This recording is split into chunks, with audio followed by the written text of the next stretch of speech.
from an advertising perspective, a user acquisition perspective, advertisers, depending on the type of campaigns they run, are looking for high quality users, right? Users who watch ads, users who are high retention. And typically, you're going to find a lot of that within video ads. And they will target users who watch rewarded video because they are high quality. They complete ads and they're invested in your game as a result.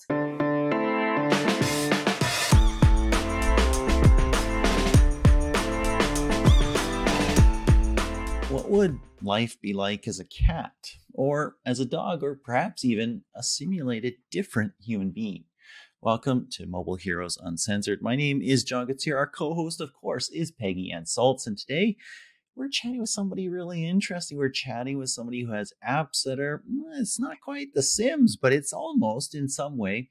I checked out one of their apps and I looked at their app store images, and one of them said, hey, start a life, make choices, face the consequences, live your best life, and die happy. I thought, wow, I haven't seen an app before that said die happy. So this is kind of cool. It's super successful, has over 1.5 million reviews on iOS, over 1 million on Android. And yeah, it does have a gravestone in its app promotion images. And it's not even about Halloween, I don't think. Just when you think you could never be surprised again, you see something new, Peggy. Who are we talking to today? Well, it is a one-in-a-lifetime app, isn't it? And you know what, John? Even cooler, when you download it outside of the US, right? Different choices. And the ones for Germany in particular are not about making massive change or choices. No surprise, right? Very, very cautious. So it wasn't go quite to school, do your homework, yeah, follow the rules. Makes me think of Seinfeld, take a risk, leave your hand off of the escalator and go for it. But no, seriously. So we have Gabby Bradford Pigott. She is VP Partnerships, Candywriter, which is the mobile games developer and publisher behind this very interesting app with a sharp focus on casual and mashup games. That's a new category for us, right? It's a mashup. Now, she's a bit of a mashup herself because she began as a supply-side account manager at Chartboost. Later moved to the client side at Candywriter. We've had this before, John. It feels like deja vu. And there she ran ad monetization for 5 years and now leads partnerships for the studio. And since moving to the client business, Gabby has negotiated deals, managed strategic relationships, partnerships, and established a data-driven process that benefits the company. Her colleagues call her a wizard and quote, a true gem, as one put it. When Gabby speaks, people listen. That's the emphasis on the exclamation point here that is in the LinkedIn profile. So I think we just pull up a pew and listen in. Welcome, Gabby. Hi, thank you. So glad to be here. And so forceful, Gabby. I know. We're super pumped to have you. And I mean, we should just push play right now. We don't have to say a word. I mean, just sit back and yeah. What do you want to know? Exactly. Well, we want to know something about mashups, and it's funny because Peggy was talking about that, and we're recording this Thursday, October 27th. I'm not sure when it'll air, but Halloween is just around the corner. I had to think, the Monster Mash, that song, right? Hopefully that refrain is going through everybody's mind right now. So mashups sound pretty cool. We've seen that, right? Match 3 plus a battle game or something like that. And Peggy and I have talked to a bunch of people doing stuff like that. You've got an app called BitLife. It's an interactive text simulator game. Talk to us about it. Yeah, so BitLife is a super popular, wildly entertaining, if I do say so myself, app that you can play on your phone. Basically, you have an age button that's presented on the screen, and you press the age button and you're able to experience a life from infancy, basically until you decide how long you want to live. So you're presented with a various amount of choices, and then you get to actually live out your consequences based on those choices. So, for example, if you're an infant and maybe you're 2 years old and all of a sudden your mom comes home with a new baby and you're presented with a choice. Do you kiss the new baby? Do you walk away? Do you, stomp around for a toy? And you get to actually select a choice. And if I say, yes, let's kiss the new baby, that relationship with my sibling now will be a positive one, depending on how it moves again throughout my life.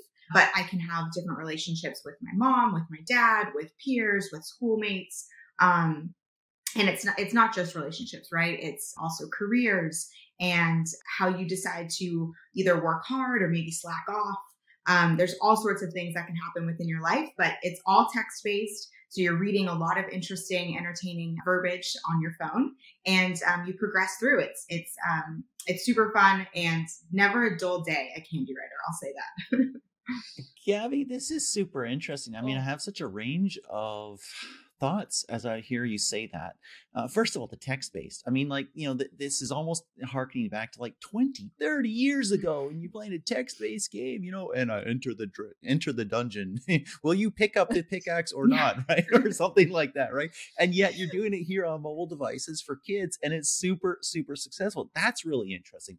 I want to hear you say why you think that is true, but I also am super interested it seems like it could be more than a game. And I don't want to read too much into it, but it seems like, if you get a chance to role play life before you do life, you might make smarter choices. I have no idea. What are your thoughts?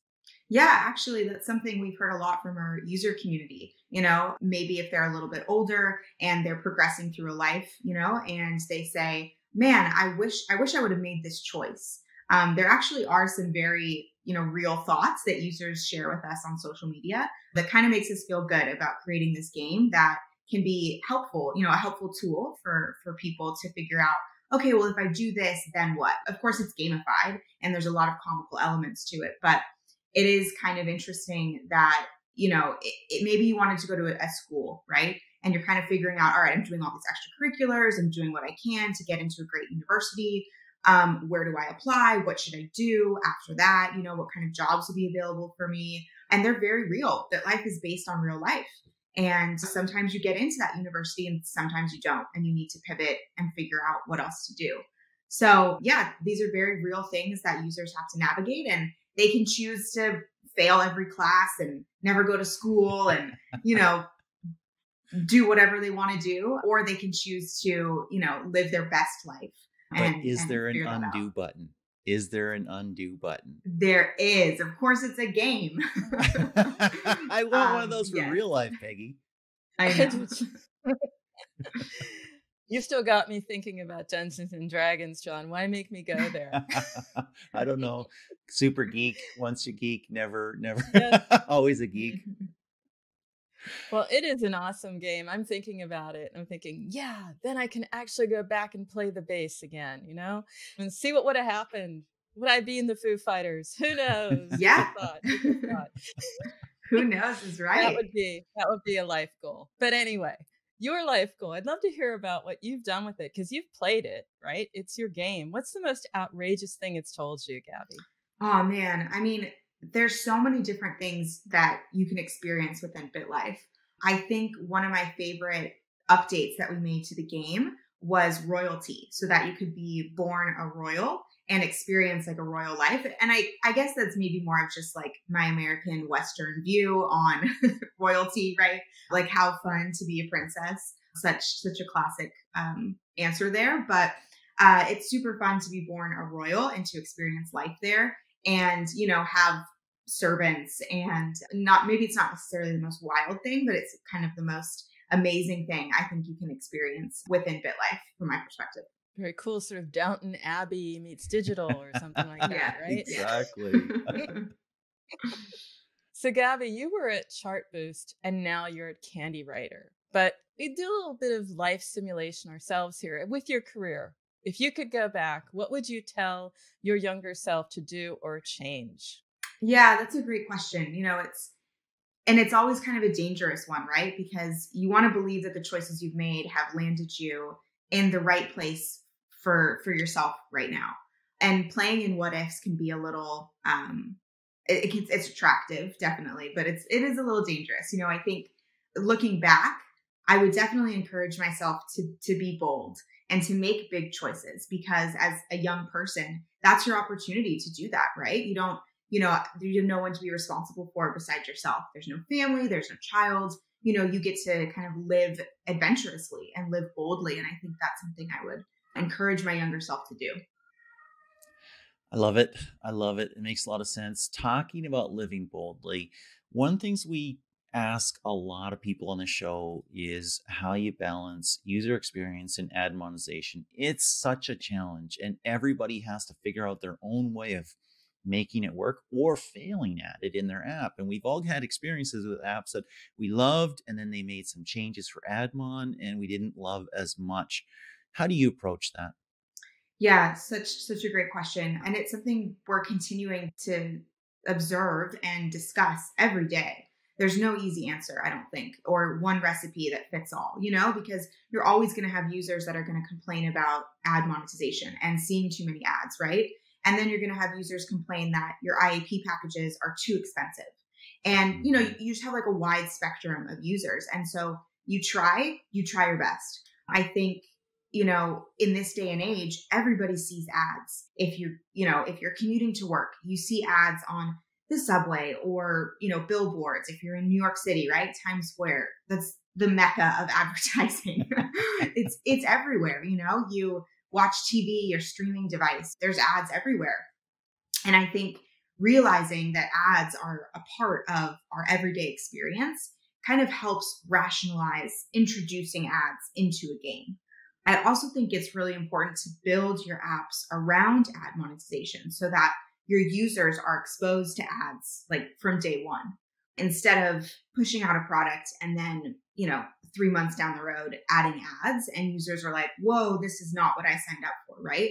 So if you can build like that ad monetization mechanic within the game, I think you're also at a really good spot to at least start, We, of course, offer both in-app purchases and, straight ad monetization. We have different ad experiences for our users as well, those who pay, those who don't.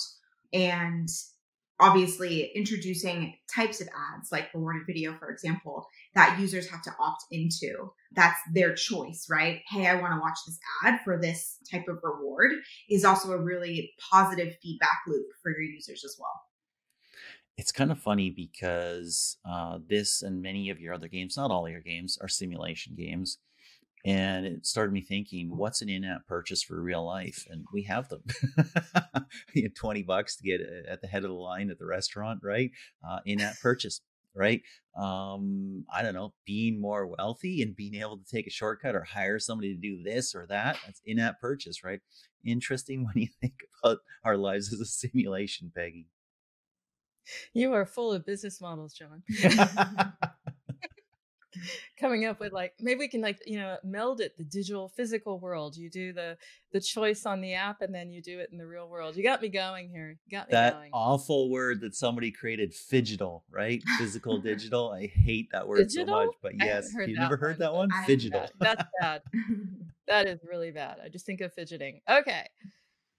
You have talked about the feedback and what that does to improve the experience, but you also have this really cool community. You said it yourself, Gabby. They tell you, hey, can we have these choices? And we'd like to see, what would it be like if we went to this school? So it's a loop going on there. And they're giving you cues around what you can emphasize or monetize. How do you actually tap into this? Yeah, so great question. On social media, definitely Twitter and Reddit, I think those are very vocal user communities that play BitLife, and they will screenshot something in the game, right? And they'll say, hey, I would love to see X, Y, and Z.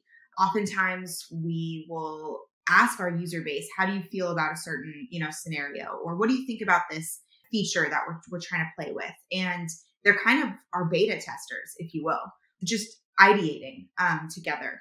And I think it's a great way to put a lot of love into your community, right? That's playing your game and that's made us successful. And it also gives them a little bit of power to say, no, this is what we want, or yes, this is what we need. And so it's a really fun way to interact with our players. Of course, there's the App Store reviews as well, but I do think that social media allows for a little bit more unfiltered, uncensored, hey, conversations. Interesting. Interesting. I've left a few pretty uncensored app store reviews as well, but yes, and you can have a bit more of a conversation over time on social. Talk about rewarded video. Super popular, obviously, and works because somebody is actually asking for it in a sense. How have you used that in your apps? Yeah, with BitLife, it's not a traditional game, right? It's not like a word game where you need a hint. So you watch a rewarded video for an extra hint, kind of a thing. But in BitLife, you might watch a rewarded video to have more happiness within your life, or to escape from prison, or to have better relationships. And it's not necessarily like a one-to-one kind of currency exchange, but really you watch rewarded videos to improve your life in some way. And that's how we found to be the most successful integration for BitLife. Again, it's atypical because there is no like hard currency to say, yes, I want a hint. And the hint is valued at 100 coins, So we did have to think kind of outside the box, even when we were designing BitLife, like, how are we going to do this? Because are users going to get it, And they did, of course. And we've refined what that strategy looks like over time. But in general, we, introduced rewarded video placements to give users that little edge, within their life to make it that much more successful. I think what she's saying, Peggy, is that they've added drugs to the sim life. I was just sitting here thinking how brilliant that is, John. Think about it, right? Learned behaviors. You've created a core loop where if you watch an ad, you're happy, and then you start to associate watching ads with happiness. I mean, how smart is that? Or dangerous. Or dangerous. But for her, it's like, oh yeah, I love my ads. My ads are going to make me even happier. So it's like brilliant move. Thank you. A little maybe diabolical, but it works. So it makes us happy, but it also makes money. Let's talk about it. Uplift. What does this format, rewarded video, translate into? For example, higher revenues. What does it actually bring you beyond making, of course, all your users happy? Yeah. So rewarded video, again, so great because users opt into it, and users will watch the entire duration of the video to receive the reward. And from an advertising perspective, a user acquisition perspective, advertisers, depending on the type of campaigns they run, are looking for high quality users, right? Users who watch ads, users who are high retention. And typically, you're going to find a lot of that within video ads, and they will target users who watch a rewarded video because they are high quality. They complete ads and they're invested in your game as a result. And so from an advertising perspective, that's really attractive for them. So they might actually bid a little bit higher, and a higher bid with a higher conversion rate will lead to a higher eCPM for you as the publisher. A higher eCPM for you as a publisher will put a little bit more money in your pocket. So there, again, another positive feedback loop there that's been so helpful for us within our ad monetization. I think it's all just a simulation. I think I think you're just adding in-app purchases there for publishers or for advertisers. I'll stop. I want to turn to a different kind of ad. And I want to say it was about 10 episodes ago. I was shocked out of my mind. I think Peggy was as well. We had somebody from Liftoff on to talk about a report that they did. They looked at all the ads, like literally billions, maybe trillions of ads over, I think it was 3 months, 6 months or something like that. And what was most successful. And the humble and long-lived ancient banner ad was still the number one ad type. And I was like, are you serious? Are you literally serious? I was like, that cannot be. How is this possible? You also use banner ads. You also use interstitials as well. How are they working for you? What works about them? Yeah, so banners, I think in this day and age, are a pretty passive ad format. I think users are really used to them on websites, on laptops, even, browsing websites on their phones. There's banner ads everywhere, right? That's how the internet is paid for, is through advertising and essentially through banner ads. And I think everyone's really used to them. And, originally there was a lot of concern over banners being so annoying, you know? And while I do think there is truth to that, I think it's a passive annoyance. That's kind of the best way I can put it. It doesn't interfere with gameplay. It's at the very bottom of the screen. You can click or not click. It's not going to jump out at you and say, hey, watch me. It's on the screen. We find that a lot of brands like to buy on banners, you know, Ford or Pepsi or big brands in the industry. Interesting. And those brands sometimes have really high CPIs, and that translates to pretty decent CPMs for us. So not only is it a passive ad format, but it's also essentially passive ad revenue for us as well. I really like that insight you gave there about what kinds of brands buy those. They're the kinds of brands that I'm not buying a car every day. Yeah. I'm not buying a car every week or every month, but I might buy one every 3 years or something like that. And that is build up of brand awareness and just being in my life. That's what it is. It's the whole billboard thinking. And that came across on our show before as well. You know, it's the whole idea. If I see it 20 times, it'll stick.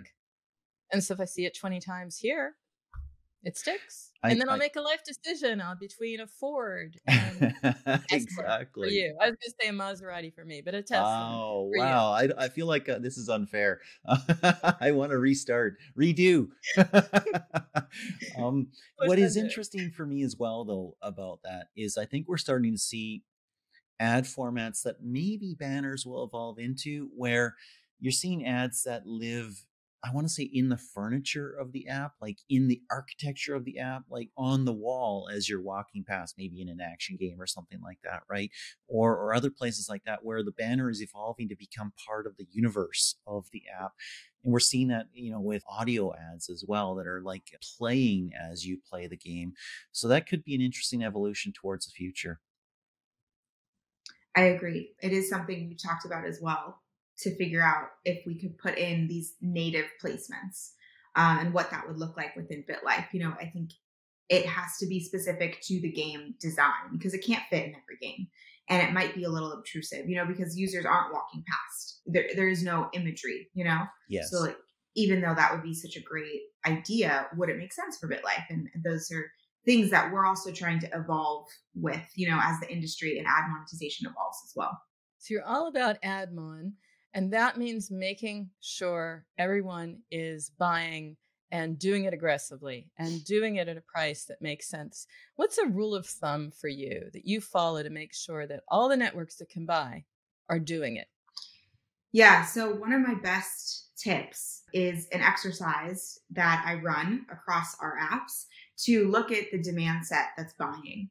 There's lots of tools you can use now to figure out what that looks like. If you use a mediation company, lots of times the mediator will actually give you that insight to say, oh yeah, Bungle's running this ad at this frequency. Here's the CPM, all these great metrics. And you know that Bungle's not only running that ad, but you know, Ad Colony's running that ad, or someone in the Digital Turbine family, or you know that AppLovin's running that ad, or Unity, for example. Oftentimes you will find gaps between the networks, and you will see that your top advertisers on, again, for example, Unity are not your top advertisers on, for example, Bungle. And so what you do is you download all that data, you find the holes, and you tell your ad network, why aren't these advertisers buying? And they have to find an answer. It's either maybe they're not buying at all on that network, which could be fair, but it could also be maybe we're on a block list, or maybe there's a lever, a special, you know, kind of lever that the ad network can pull to ensure that that advertiser spends. So it's pulling advertiser data, sending it to your ad networks, and utilizing your ad networks to be your partners, you know, and to help you grow in this way. Super interesting to peel back the curtain and see some of that stuff. You also do run a waterfall. Talk about how you manage it. Yeah, so waterfall optimization is constantly evolving. We do use a mediator for BitLife, and as a result, we have various bidders, real-time bidders. Plus, we utilize networks that don't support bidding yet. So we like to call those just traditional networks. And with the traditional networks, you set up a whole bunch of different line items throughout the waterfalls at various eCPM prices. So you have the waterfall that's kind of hard coded in a way, right? From the top prices, $500, whatever you want to say, to the very bottom, $1. Okay. And you have all these various prices in there. And then you have the bidders who are actually responding to each ad request and saying, am I actually going to bid for this user at a $500 CPM? No way. I'll bid at $12, something like that, right? And so you have bidders, traditional networks, and you optimize in a way that tries to introduce more competition into your stack, right? So that it's not like you just have one price at $500 and one price at $1 and then the bidders, because then you'd be kind of pigeonholing yourself here. So instead, you ramp up prices, you add in prices every few dollars, and you try to inject more competition into your waterfall. So that the bidders say, oh, well, I want more impressions at this CPM. I guess I have to bid up. And that kind of helps jump up a lot of different ad monetization metrics. But yeah, it's an ever evolving process, and it definitely involves looking at your data consistently and trying to figure out how you can get more out of the networks that are in your stack. I love that. Giving them choice. It's like there is a deal there. It's almost like a Chinese menu. We'll get it here, here, and here. There's no getting away. There's a deal everywhere. That's the best practices. What was your biggest mistake, and what did it teach you? Yeah, so fun. You can share with us, Gabby. You're like, oh, I don't know how to talk about my biggest mistake. Your next biggest mistake. I've made a lot of mistakes for sure. I always make mistakes. I am not perfect, but I think one thing that's really taught me is when you do make a mistake in waterfall optimization, for example, there's IDs that are associated with each line item, right? And if you put that in incorrectly into a waterfall, maybe that line item won't serve, or it'll serve at kind of the wrong price point. I've made those mistakes before, and there is a revenue impact to waterfalls when things are not appropriately set up. And that's not a good feeling. That's something you need to correct ASAP. That kind of puts you on high alert, right? When you're touching your waterfalls, to be meticulous, to be cautious, to check your work.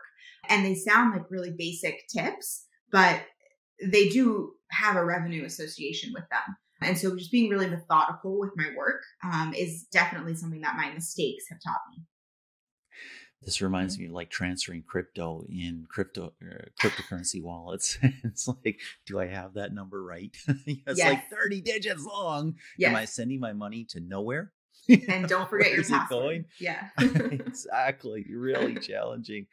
Very cool. Hopefully sometimes if you make a mistake, it's a happy mistake and it results in more revenue. I mean, and then it was on purpose. Yes. And then it was on purpose. You did that. It was strategic, all that stuff. It was genius. Yeah. It was genius, pure genius. Okay, we're going to end here. We ask every person who comes on Mobile Heroes Uncensored this same question. What is your least censored opinion about mobile marketing or ad monetization, something related to your job? Yeah. I think that we're at a really interesting point within ad monetization right now. I think there's a lot of mergers happening, a lot of acquisitions happening, and they're going to change how we as ad monetization, managers, strategists go about monetizing. I don't believe there's going to be any major changes in the ad formats, but I do think that a lot of the big players in the space that are merging are going to change how the tools we have available to optimize. Perhaps things might become more automated.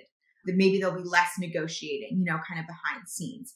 And that could be both good and bad, And I think it's just a really interesting time. And right now things kind of seem stable, but I do think in probably 6 months or so, we're going to see some big shakeups to the industry. Interesting. Big shakeups coming. The robots are coming. Good stuff. Well, this has been a great show, John. One of my favorites. We've simulated our own show. Where's the in-app purchase for our show? Come on, there's got to be one. Where's the rewarded video ad for our show, Peggy? I don't know. We got to work on that, John. I want to see the tech simulator for it. Do we want John and Peggy to get on today at all? Yes, no, maybe. Exactly. A lot of opportunities, a lot of options. It was just a delight. Thanks so much, Gabby. Thank you, Peggy. Thank you, John. Thanks, Gabby. Have a wonderful day. And thank you to all listeners. We really do appreciate you. Hope you're enjoying it. Let us know on social if you are. And let us know if you want to come and we'll have you on the show. If you're a mobile hero or you know of someone who is, then fill out the interest form over at shorturl.at/JKSKT. Also, Liftoff has a Slack for mobile heroes and people in the mobile ecosystem. There's a link on the screen, and if you're listening to the podcast, it's at info.liftoff.io/Slack-signup. It's pretty cool. There's smart people there, and you know what? They probably need you too.